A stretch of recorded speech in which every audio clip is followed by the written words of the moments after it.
बड़ी खबर है। बड़ी खबर मध्य प्रदेश के छतरपुर जिले के चंदला विधानसभा से निकल कर आ रही है। जैसा आप ये तस्वीरें देख पा रहे हैं कि जिला छतरपुर मध्य प्रदेश में भाजपा सरकार छतरपुर जिले के अधिकारी और कानून के रखवालों को साफ नजर आ रहा है कि घुटने टेकने पर मजबूर हो रहे हैं। दबंग रेत माफिया मल्होत्रा कंपनी रेत माफियों के नदी का सीना छलनी कर नदी का अस्तित्व खराब कर जल स्तर नीचे कर रहे हैं, जिससे किसानों को सींच के लिए बड़ी समस्या का सामना करना पड़ रहा है। आए दिन किसानों की जानें जा रही हैं, कहीं गरीबी से तो कहीं रेत के वाहन से। कहीं किसानों को फसल उगाने पर पानी नहीं पर्याप्त मिल पाता तो फसल नष्ट हो जाती है, तो कहीं किसान आत्महत्या कर लेते हैं।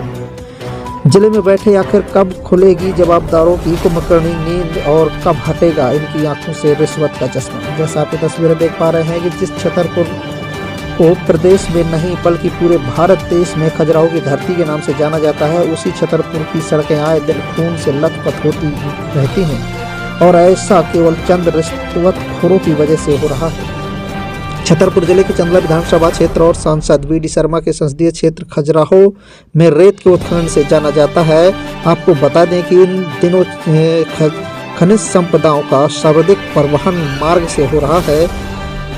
सैकड़ों हाईवे डंपर ट्रैक्टर वाहन दिन रात धामा चौकड़ी मचाए रहते हैं। सभी पुलिस थाना और एसडीएम कार्यालय एवं तहसील कार्यालय भी मौजूद हैं, फिर भी चंद दलालों के माध्यम से ये वाहन नियत मात्रा से अधिक भार लोड कर सड़क मार्ग से फर्राटे से दौड़ रहे हैं। फिर भी पुलिस और खनिज विभाग के अधिकारियों द्वारा इन रेत माफियों पर कोई कार्रवाई नहीं की जाती। रात दिन बालू से भरे ओवरलोड डंपर ट्रैक्टर और काल बनकर दौड़ रहे हैं। रामपुर खदान हर्रई नहरा से हजारों डंपर के नदी का सीना छलनी कर निकाली जा रही रेत नई मल्होत्रा कंपनी नदियों का अस्तित्व खत्म करने पर लगी है। मैं इस समाचार के माध्यम से खनिज विभाग के माननीय जवाबदारों का भी ध्यान आकर्षित करना चाहूँगा कि यदि कोई किसान अपने पट्टे की भूमि से पत्थर निकालकर परिवहन कर अपने उपयोग हेतु ले जा रहा हो, आपके द्वारा मुकदमा दर्ज कर वाहन पर कार्रवाई कर दी जाती है। और एक तरफ इन खनिज माफियों को खुली छूट दी हुई है। क्यों इन दिनों बालू से भरे ओवरलोड बालू गिट्टी से कई दलाल सुबह से लेकर देर रात तक रोड में जमावड़ा लगाए रहते हैं। क्या इन छूट भये दलालों के आगे पुलिस और खनिज विभाग के जिम्मेदार अधिकारी भी नतमस्तक हैं, अपने घुटने टेक रहे हैं, या फिर कुछ और बात है? जिस दिन इन ओवरलोड गिट्टी बालू वाले वाहनों से कोई बड़ी दुर्घटना होगी तभी प्रशासन की नींद खुलेगी क्या? वो भी केवल 2 दिन के लिए, 2-3-4 दिन के लिए।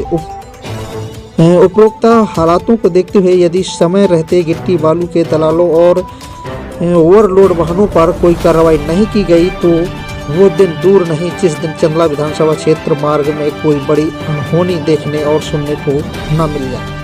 चंदला विधानसभा क्षेत्र में ओवरलोड वाहनों की वजह से कई बार घटनाएं घटित हो चुकी हैं। आपको याद दिला दें कि विगत कुछ दिनों पहले ही चंदला नगर से लोकेश नगर मार्ग पर बड़े पुरवा में शाम लगभग 8 बजे बालू से ओवरलोड ट्रैक्टर और पिकअप एक एक्सीडेंट हुआ था, जिसमें से ट्रैक्टर ड्राइवर की दर्दनाक मौत हो गई थी। इस तरह की घटनाएं आए दिन घटित होती रहती हैं, जिसके बावजूद भी जिम्मेदार लोग इस पर ध्यान नहीं दे रहे।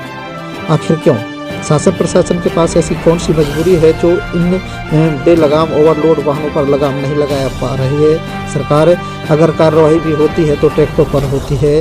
अभी लोकेश नगर एसडीएम निशा बांगरे ने 1 महीना लगभग बालू से भरे 2 ट्रैक्टरों को पकड़कर कार्रवाई की थी, लेकिन अधिकारियों को बड़े बड़े ट्रक और डंपर कभी नजर नहीं आते।